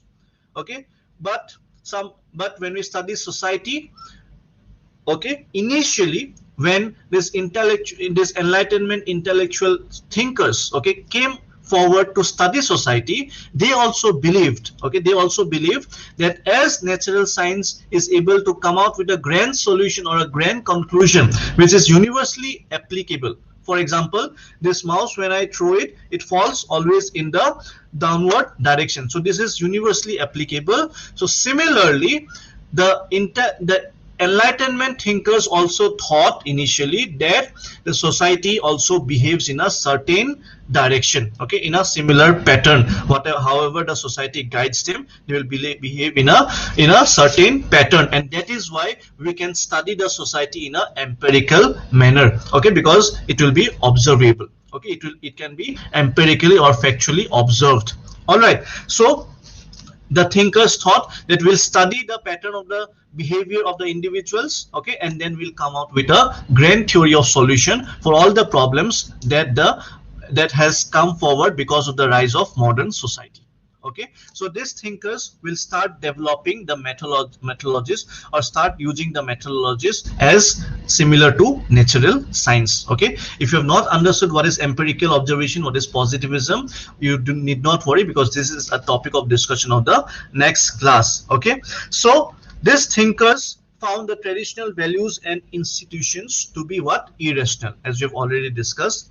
जो thinkers के बारे में हम बात कर रहे हैं, okay, the Enlightenment thinkers, they will always think that the traditional values were what?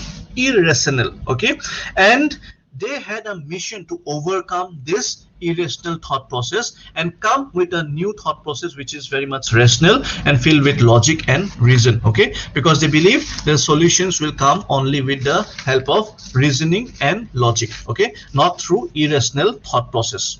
Okay, so this was what was happening. Okay, this was what was happening during this time period.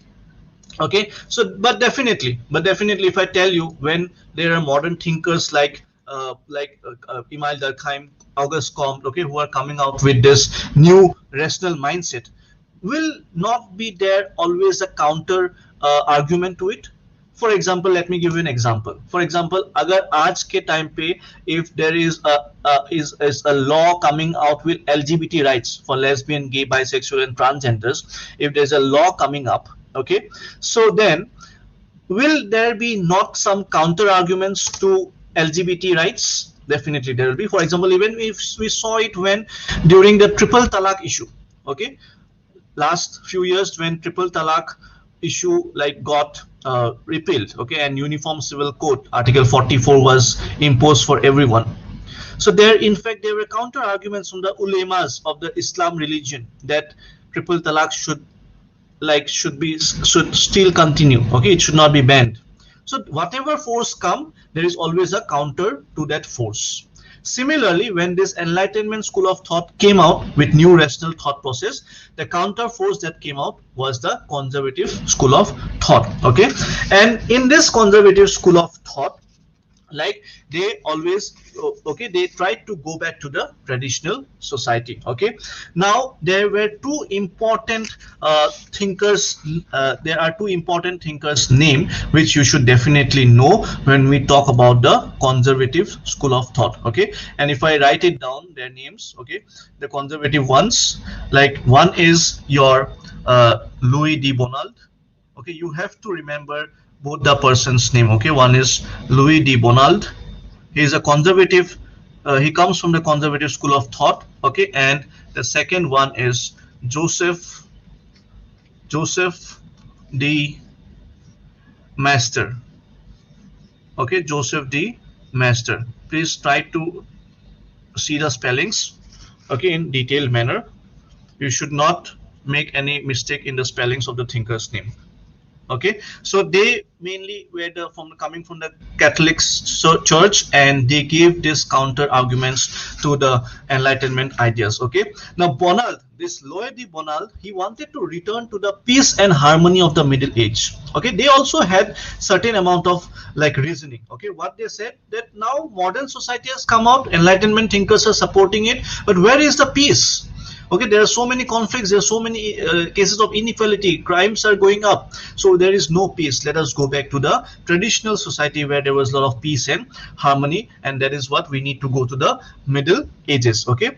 Now this person called as Louis de Bonald, he viewed God, okay, he viewed God as what, as a source of society, okay, that anything that is happening in the society, okay, the God or the religion, okay, is the source of everything, okay. Now if science comes and interfere, okay, if science comes and interfere and tries to temper up the holiness of the societal development, then definitely there will be problems like what we can see in the today's modern society's problem, okay. So that is what the justification Louis de Bonald was trying to give, okay. And he also opposed anything, okay, that came, like he opposed everything that came against the traditional aspects, okay. For example, even today, for example, if you go and talk about certain new norms of marriage, for example, intercaste marriage, okay, you might support it, but even now you will find some conservative approaches or conservative school of thought who will always counter to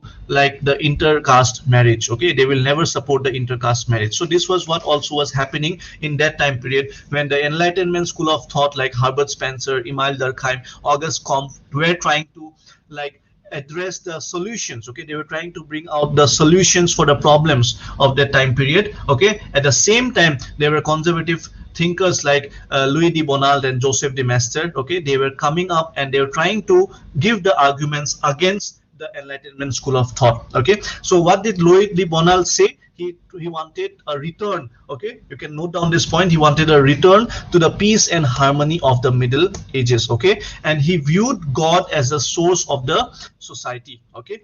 So this was what he had talked about. And then if we discuss, okay, like they in fact even spoke about the French Revolution and also the disruptions caused because of Industrial Revolution, okay. What we are talking about, we are talking about the counter to the Enlightenment school of thought. Okay, and when we are discussing about the counter to the Enlightenment school of thought, they are talking about going back to the traditional aspects. Okay, now they in order to justify their points, they will give examples of the problems coming out because, like, French Revolution. Okay, there are a lot of disruptions happening because of Industrial Revolution. Okay, Industrial Revolution, though it will promote the new modern technologies, it will increase the productivity, but it will also increase inequality, it will also increase crimes, it will also increase like exploitation of workers. Okay, because we can talk about during Industrial Revolution, the work time period will increase like anything. It will shoot up because it will develop the capitalistic aspect of the society, right?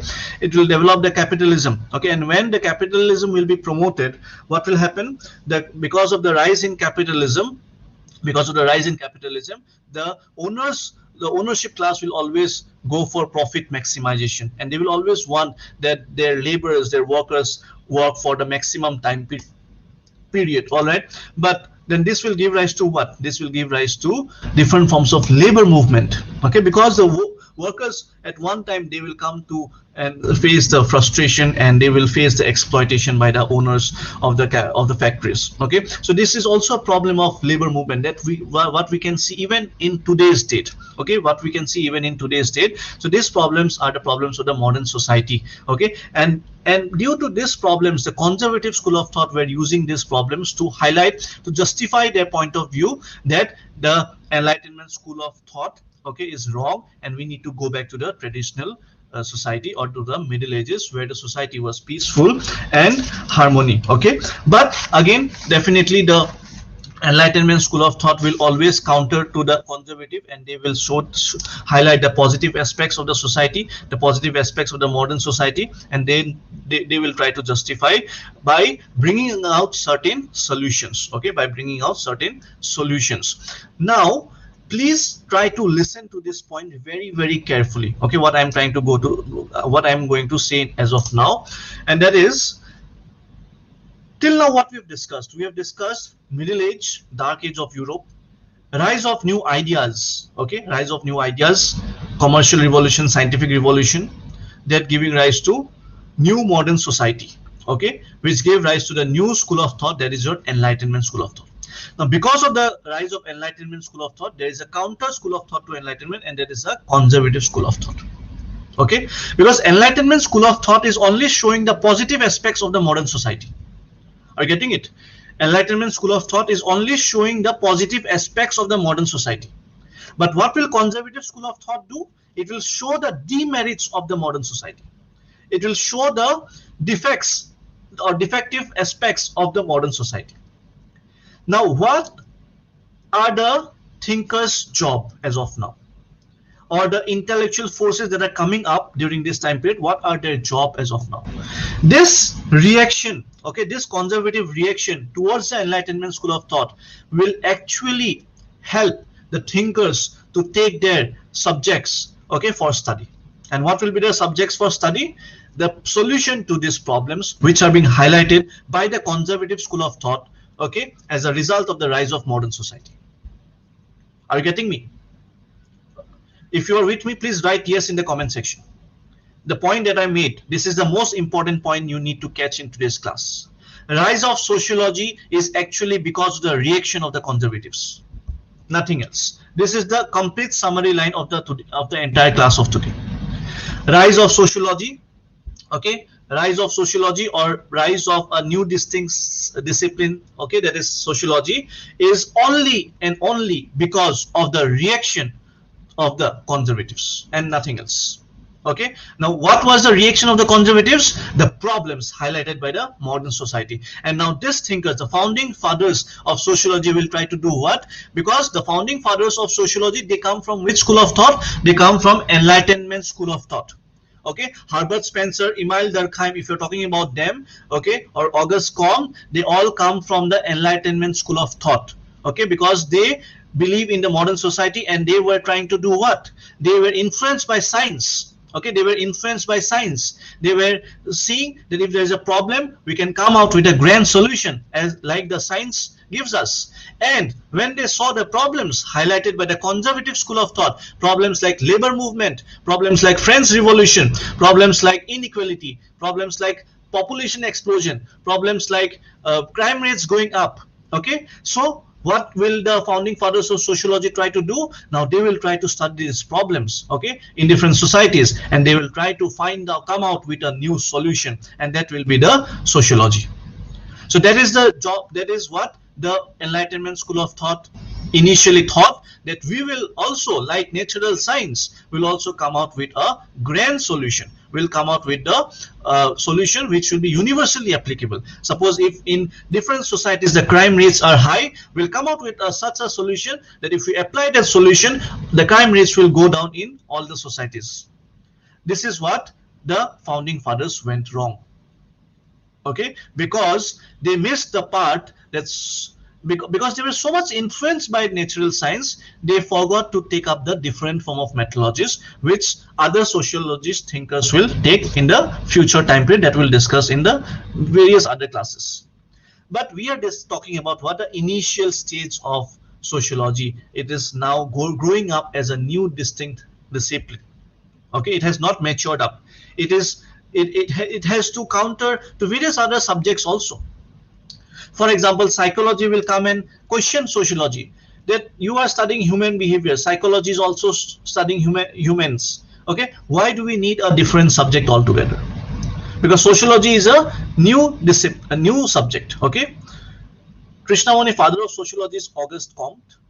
All right, when we'll talk about Auguste Comte, I will tell you about him later on. So father of sociology is Auguste Comte. Okay, so this was the thing. What I talked about is the reaction, okay, of conservative school of thought will give rise to sociology. Okay, now in George Ridger book, we can very beautifully find a page of 10 points. Okay, we can very beautifully find a page of 10 points where all the reactions of conservatives are highlighted.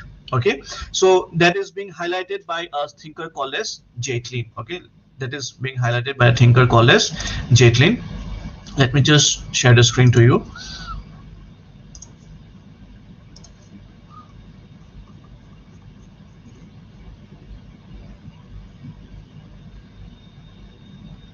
So see, you can see this book is also covering these aspects, the conservative reaction to the Enlightenment, okay, and all these things only we are discussing. Okay, it also talks about Louis de Bonald and Joseph de Maistre. Okay, you can just remember this two thinker's name, and as you can see that see, it is written here, in this view God was the source of society, therefore reason, which was so important to the Enlightenment philosophers, was seen as inferior to traditional religious beliefs. Okay, so this is what I am trying to explain to you. Okay, this is all the things are mentioned in the George Ridger book, and apart from that, you can see here, this is the thinker that I'm talking about. Okay, the Jaitlin. Okay, Jaitlin, and he talks about the 10 major propositions that he sees as emerging from the conservative reaction and providing the basis for development of classical French sociological theory. Okay, so this is what also I said, it can be the summary of the chapter. Okay, how the conservative reaction provided the base for the development of classical French sociological theory. All right, so this 10 propositions you need to know. Okay, we will have to cover these 10 propositions. It is important. So let me just brief you up in a very quick manner. For the first point talks about, whereas Enlightenment thinkers tended to emphasize the individual. See, I told you, okay, Enlightenment thinkers are talking about what? Individual rights, individual equality. So obviously they will emphasize on the individual. But the conservative reaction led to what? The major sociological interest, that is the collective phenomena or the society overall on the large scale phenomena. Okay, so society was viewed as something more than simply an aggregate of individuals. So this is the line that you need to summarize for this paragraph. Okay, society was viewed as something more than simply an aggregate of individuals, because now this is what these 10 points are the reaction of the conservatives to the Enlightenment thinkers. Okay, Enlightenment thinker will talk about what? The individuals, right? But conservatives will talk about what? The society. So they will say that society was viewed as something more than simply an aggregate of individuals. Because when Enlightenment thinkers will talk about what? They will talk about individuals. But it is not, society is not about the aggregate of individuals. It is something more than that. Okay, it is something more than that. And how do they justify? They will say that, for example, let me tell you, they will say that society is sui generis. Okay, society is sui generis. It is something more than the individuals. Okay, it creates everything on its own. Are you getting it? It creates everything on its own. For example, if there is a custom being there, now who created those customs, we don't know, but everyone is following that custom. Okay, so that is what they are trying to mean, that society is at the top level as compared to individuals. Okay, this is the first point what conservatives will react in response to the Enlightenment thinkers, because they will talk about what? They'll talk about like more, or they will give more importance to the individuals. The second point that they are trying to highlight is society was the most important unit of analysis. Okay, society was the most important unit of analysis. It was seen as more important than the individual. Okay, but for Enlightenment school of thoughts, what will be the more important subject of study or analysis? It will be the individuals, right? But for conservative school of thought, it will be society. Now see, these things will become common sense for you. We'll repeat it so many times, and I think you are not finding it that difficult to understand. Okay, so these things, we are just discussing the debate between the conservative and the Enlightenment school of thoughts. Okay, so we know that the conservatives are giving more focus on the traditional aspects of the society, the collective aspects, and Enlightenment school of thought is giving more importance on the modern aspects of society, that is the individual phenomena. So definitely the conservatives will put society at the top level as compared to the individual level. Okay, so the third point that it talks about is the individual was not even seen as the most basic element within society. A society consisted of such component parts as roles, positions, relationships, structures, and institutions. Okay, so what they are trying to say is that the conservative school of thought, that's what is a society? It is consisted of different parts of roles, positions. For example, within a family, there are specific roles of a father, there are specific roles of a mother. Okay, if you go to a different institution, for example in the economy, okay, there is a specific role of buyer, there is a specific role of the seller. If you go to political institution, there is a specific role of the public representative, and there is a specific role of the voter. Are you getting it? Can't you see a pattern? Everyone is behaving in the same manner. The voters behave in the same manner when they go and give the vote. Okay, within a family, there is a pattern of behavior between father and daughter, between husband and wife, between brother and sister. Everyone is behaving in a proper pattern, and that is what the conservative school of thought will also highlight, that there is that the society is consisting with what? All kinds of roles, positions, relationships. Okay, there's a pattern of relationship between teacher student, there's a pattern of relationship between husband wife, there's a pattern of relationship between daughter and father, there's a pattern of relationship between the employer and the employee, there's a pattern of relationship. In the economic field, there is a pattern of relationship between the buyer and the seller. Okay, so this is what all about is society. This is the society is filled with a lot of institutions. It's not only filled with some aggregate of individuals. Okay, so this is what again the conservative school of thought will talk about. The fourth point it talks about is that the parts of society were seen as interrelated and interdependent. This is very true. Yes, because in a society, okay, a society is divided into different institutions and nothing else. Marriage is an institution, family is an institution, education system is an institution, health is an institution, political institution is there. Okay, law can be a different institution. Is all the parts not interrelated? It is.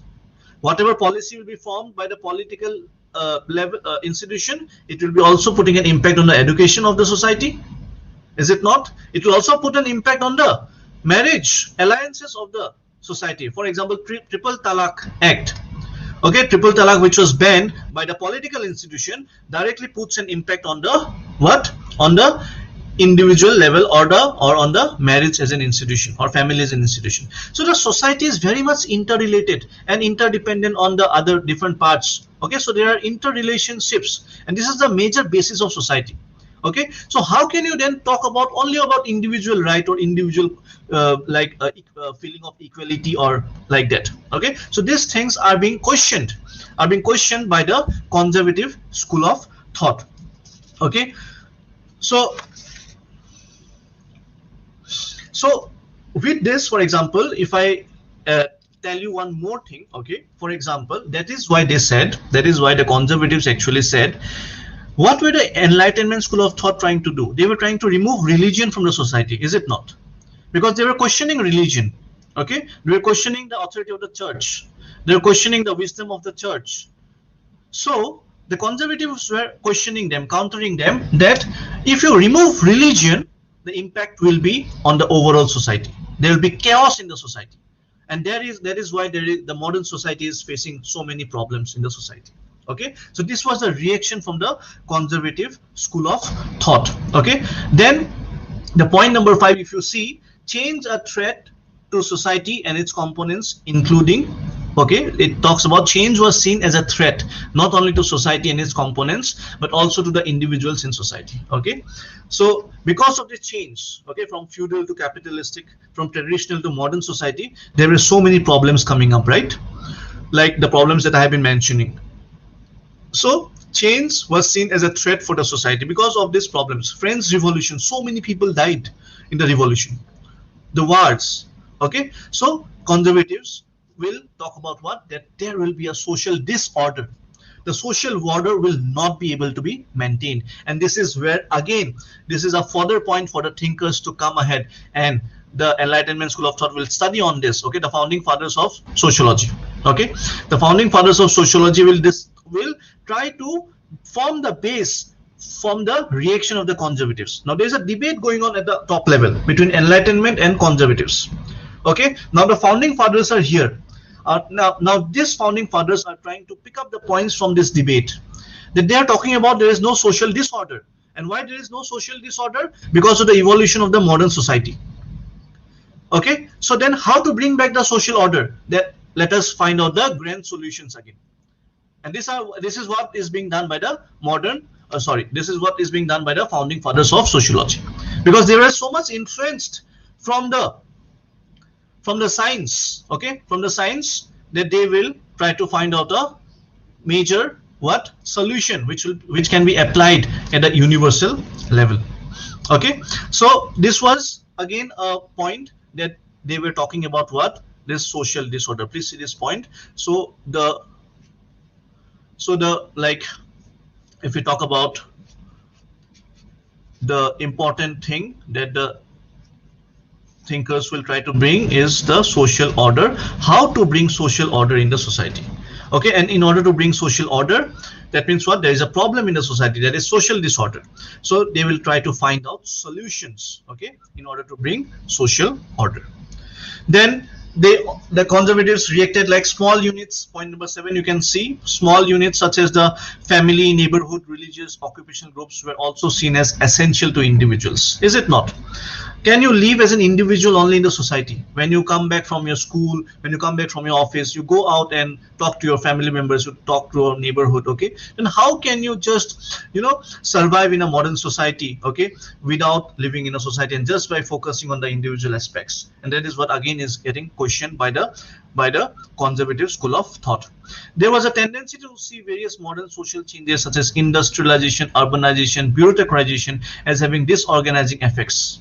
Okay, these changes were viewed with fear and anxiety, and there was an emphasis on developing ways of dealing with the disruptive effects. Now, this is very much evident even now.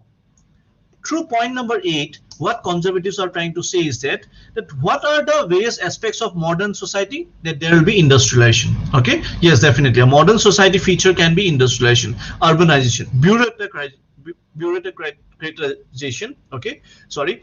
So this bureaucratic approach will lead to what? To more and more disruption. They are talking about the conservative ones. Why?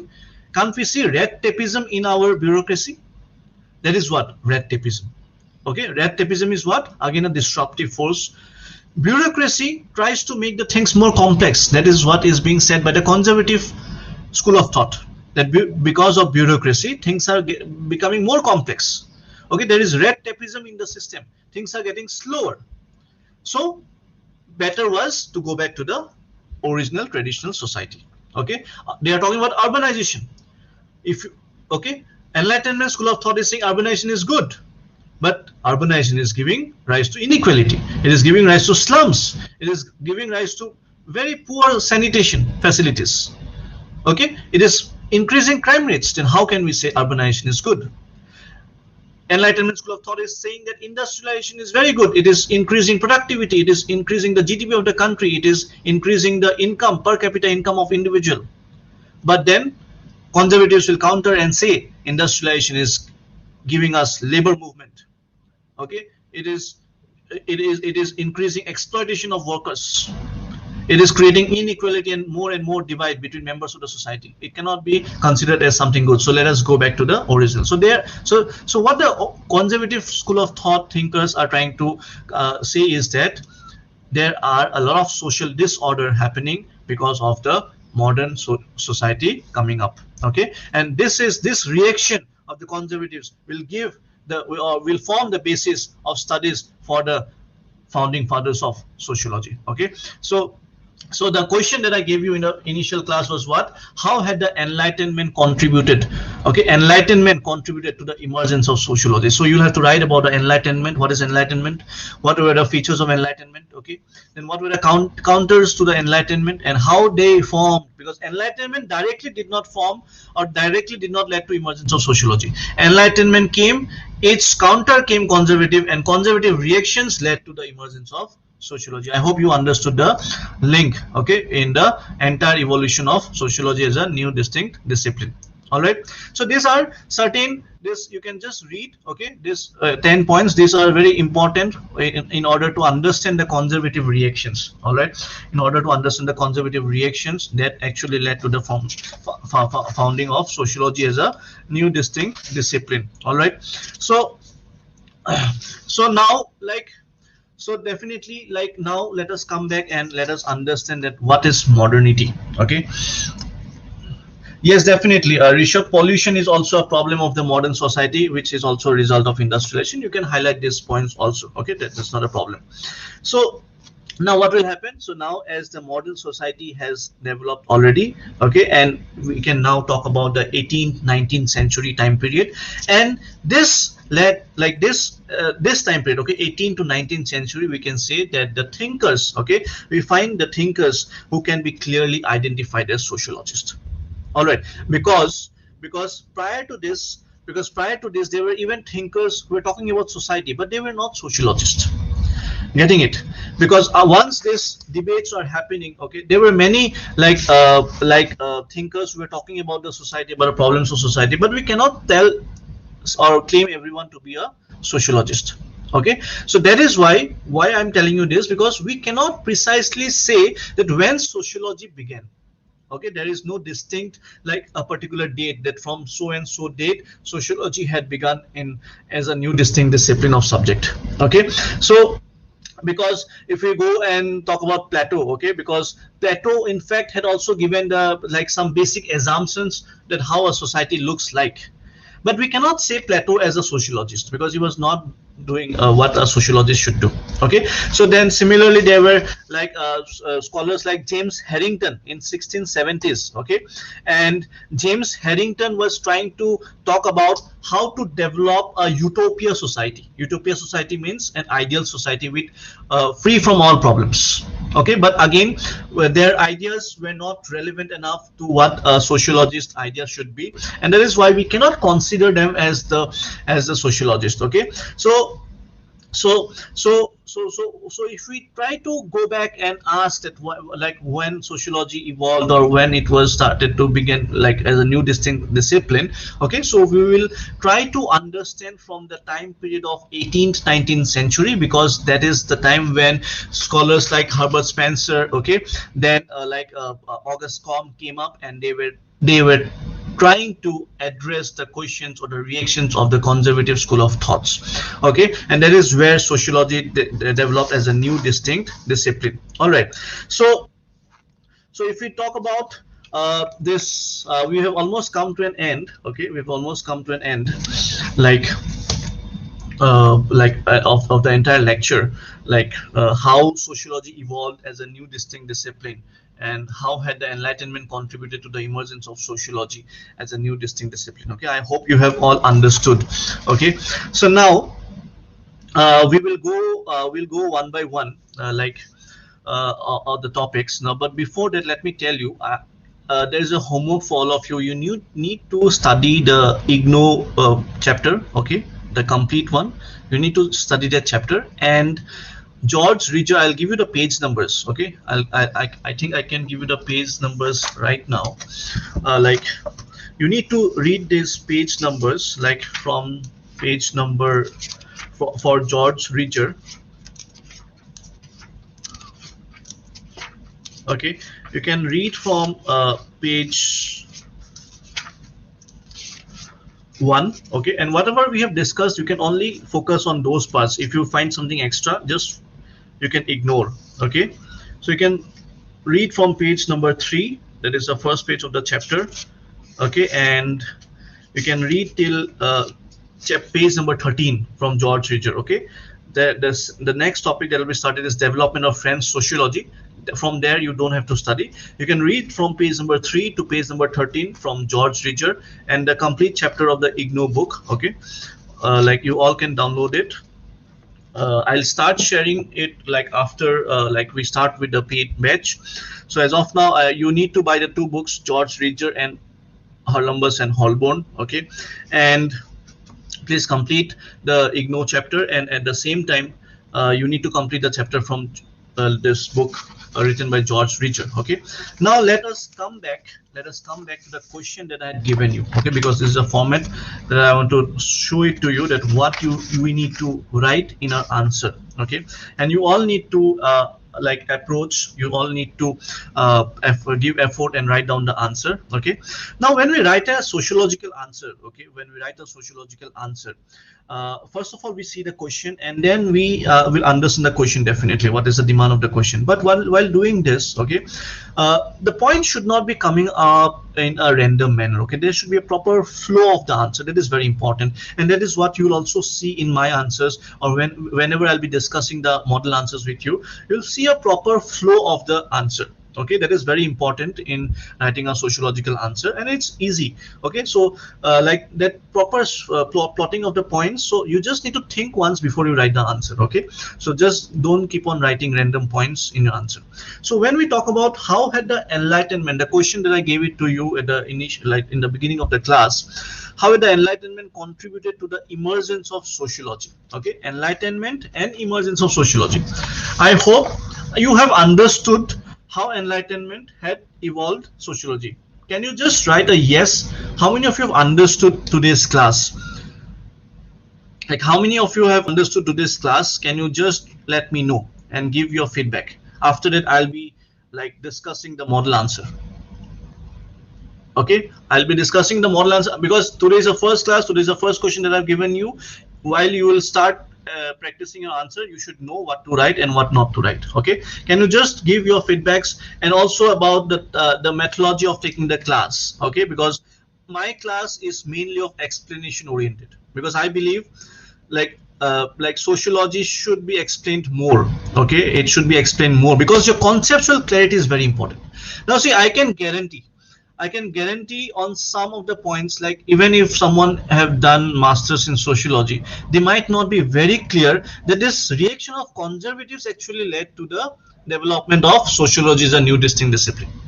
Okay, you can ask someone and go and ask someone. Many people will say that the Enlightenment, and in fact in UPSC also the question they give like this, that how Enlightenment, but Enlightenment and sociology, development of sociology, there is no direct link, because Enlightenment theories came, and the counter reaction of Enlightenment by the conservatives, their reactions actually gave rise to because when they talked about social disorder, okay, the founding fathers of sociology thought about bringing certain solutions, okay, to create back the social order, and the methodology that they followed was positivist methodology. That we'll discuss in the next class, not today. Okay. All right. Okay, Triparna, I'll look back at the 6th point. Even I don't remember what is the 6th point, but I'll just check and let you know. Okay, so the sixth point is I think yes, change. Let me just find it out from here. Sixth point talks about the general tendency was to see the various large-scale components of society as useful for both society and the individuals. As as, as a result, there was little desire to look for the negative effects of existing social structures and social institutions. Yes, they are trying to talk about your large-scale components of society. For example, I discussed about the political institution. I discussed about the family as an institution. I discussed marriage as an institution. Okay, now these are chapters of syllabus. Marriage, family is a chapter. We'll discuss in great details. Polity is a chapter of syllabus. Okay, so these are large scale components of the society. Okay, so the role of these large scale components, okay, for example, the political institution or the family as an institution is very, very useful for both societies and individual. Okay, but what the enlightenment thinkers were trying to do, they were trying to give more and more focus on the individual aspects. They were trying to put forward negative aspects of existing social structures and social institutions. Are you getting it? For example, what did the enlightenment school of thought talk about religion? Because religion is a what, is a large scale component of the society. Okay, religion is an institution, but what the enlightenment school of thought were trying to show religion as, that it is the most disruptive factor of the society. But it is not. Okay, to some extent it is not. Why? Because even now people in the modern society, okay, even people are going back to religion. Okay, why so? Because religion has something to give back to the society.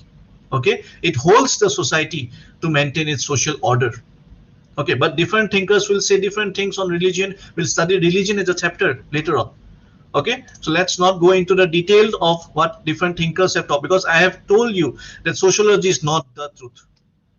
If I tell you that religion is very functional, that is as per Emile Durkheim. But if I tell you religion is the opium of the masses, it is the most negative aspect, that is as per Karl Marx. Okay, so it is always about the context that we are talking about. If you're talking the context of religion from functional perspective, we will speak differently. If we speak it from a conflict perspective, we'll speak it differently. We'll come to it later on, not now. Okay, but what the sixth point is trying to say is that this large scale institutions are very important in a society. That is what it is trying to show you, the collective aspect of the society, not the individual, what the enlightenment ones talk about. Okay, so the conservative school of thought is always highlighting the your collective aspect, or the like the societal aspect. Okay, which is much more much more than the aggregate of a few individuals. All right, so okay, so let us, okay, since you all have understood, okay, if you want me to like change the pattern of taking class, you can always write to me. I will definitely try to adopt it. But apart from that, I hope you all have noted down some of the points that we discussed in today's class. Okay, the mind map is very important. How we started from the dark age to the rise of ideas, to the rise of modern societies, how we understood the different thinkers different school of thoughts coming up, okay, after commercial scientific revolution, like enlightenment and conservative school of thought. And once this school of thoughts came up and started the discourse or debate, okay, in order to and in order to give the reaction, the conservatives came out with the reactions, and that formed as a base, okay, to form the study objective for the new distinct discipline, that is sociology. Okay, and what was the sole motto of the founding fathers of sociology? To start with this, because they wanted to bring back the social order in the society because of the problems being faced by the modern society of that time period. Okay, so that was what. So now when we are trying to discuss the question, how had the enlightenment contributed to the emergence of sociology, please try to write down a few things. Like, for example, first point, first paragraph, you should be writing about what is enlightenment. Okay, what is enlightenment? Then you can talk about emergence of sociology, various conditions. Okay, emergence of sociology, various conditions. And I think I have already discussed with you about the emergence of sociology, right? We discussed about the revolutions, we discussed about the like revolutions, and like we discussed about the age of enlightenment, we discussed about the new invention discoveries. Okay, then under revolutions we discussed about political, economic, social, commercial, intellectual, right? Now along with this industrial revolution, we will have to talk about a few more important things, like which we did not discuss today, we'll discuss in a later class, and those are like rise of socialism. Okay, in fact, rise of socialism is also a factor. So rise of socialism is nothing but, we'll discuss about Karl Marx. Okay, there. Then we can talk about urbanization, rise of urbanization. We have already discussed, right? Right, like emergence of sociology, various contributions. Okay, so urbanization, industrial revolution, enlightenment, all this, then this revolutions, all this will play a major factor. So you need to write here. Okay, and along with that, we'll definitely put one thinkers also along with the factors that gave rise to the emergence of sociology. Okay, now next part that we need to focus upon on the answer is that how enlightenment led to emergence of sociology.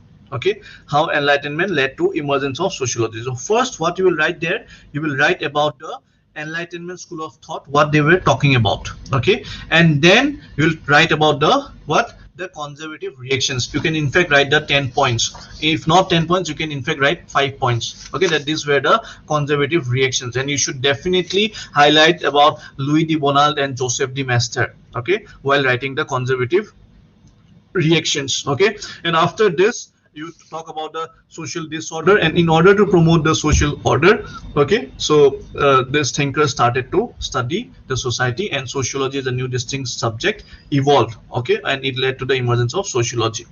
So like in the conclusion, we can in fact write like this, like while enlightenment provided means, okay, like it was a means. Okay, enlightenment was a means, it was counter enlightenment which provided a goal for sociology.